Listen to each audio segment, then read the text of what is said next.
right now I'm going to just read a quote from Edward Mendell House and what he had to say in a private meeting with Woodrow Wilson, president between 1913 and 1921, from the private papers of Woodrow Wilson. Quote, "Very soon, every American will be required to register their biological property in a national system designed to keep track of the people, and that will operate under the ancient system of pledging. By such methodology, we can compel people to submit to our agenda, which will affect our security as chargeback for our fiat paper currency. Every American will be forced to register or suffer not being able to work and earn a living. They will be our chattel, and we will hold the security interest over them forever by operation of law merchant under the scheme of secured transactions. Americans, by unknowingly or unwittingly delivered the bills of lading to us, will be rendered bankrupt and insolvent, forever to remain economic slaves through taxation secured by their pledges. They will be stripped of their rights and given commercial value, designated to keep us a profit that will be none the wiser.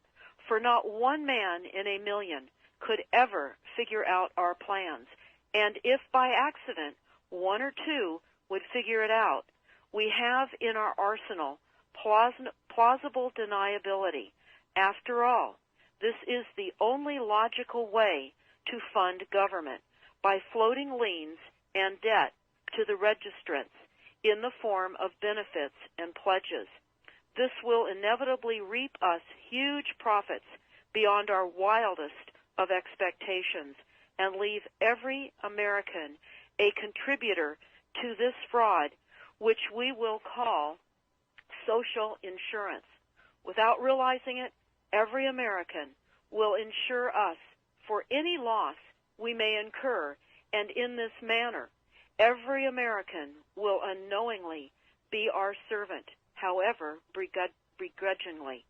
The people will become helpless without any hope for their redemption, and we will employ the high office of the President as our dummy corporation to foment this plot against America. Having established plausible deniability, even if people become enlightened that they had a remedy and pursued it, the attorneys, judges, and legislators could claim that they did not understand the people's claims, especially if the technical requirements for achieving it were not followed pursuant to statutory requirements.